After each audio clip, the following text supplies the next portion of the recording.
ഇന്ന് ഞാൻ വന്നിരിക്കുന്നത് നമുക്ക് ഏറെ ഉപകാരപ്പെടുന്ന കിച്ചൺ ടിപ്സുമായിട്ടാണ്.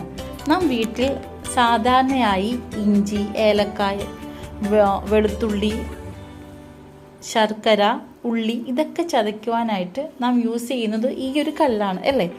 ഈ ഒരു കല്ല് ഉപയോഗിച്ച ശേഷം ഇത് കഴുകി വെക്കുക, ക്ലീൻ ചെയ്ത് വെക്കുക ഒരു വലിയൊരു ടാസ്ക്കാണ്. നമുക്ക് ഈ ഒരു കല്ലിന് മാറ്റിയിട്ട് പകരമായി നിങ്ങൾക്ക് ഞാനൊരു ടിപ്സ് പറഞ്ഞു തരാം. നിങ്ങളുടെ വീട്ടിലുള്ള ഏതുതരം സ്റ്റീൽ പ്ലേറ്റ് ആണെങ്കിലും നമുക്ക് ഇതിനു വേണ്ടി ഉപയോഗിക്കാം. ഇതെങ്ങനെയാണ് ഉപയോഗിക്കുന്നതെന്ന് ഞാൻ കാണിച്ചു തരാം. ആദ്യം നമുക്ക് ശർക്കര എങ്ങനെയാണ് ചതയ്ക്കുന്നത് നോക്കാം.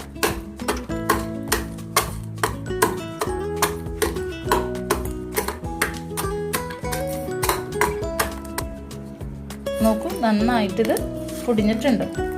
ഈ പാത്രം യാതൊരുവിധ ഡാമേജും പറ്റിയിട്ടില്ല. അടുത്തത് നമുക്ക് ചുവന്നുള്ളി ചതയ്ക്കാം.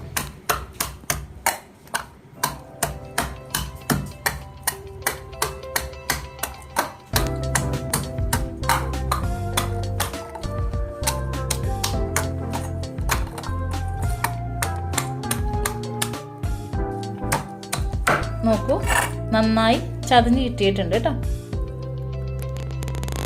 അടുത്തെടുത്തിരിക്കുന്നത് കുറച്ച് ഏലക്കായാണ്. നമുക്ക് നോക്കാം എങ്ങനെ ചതയ്ക്കാമെന്ന്.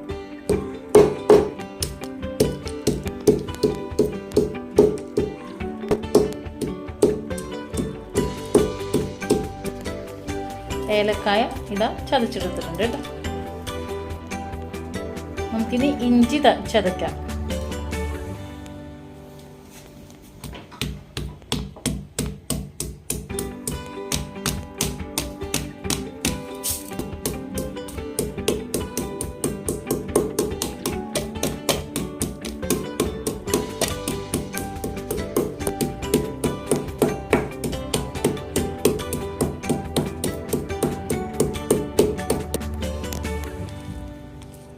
ഇഞ്ചി നന്നായിട്ട് ചതഞ്ഞ് വന്നിട്ടുണ്ട് കേട്ടോ.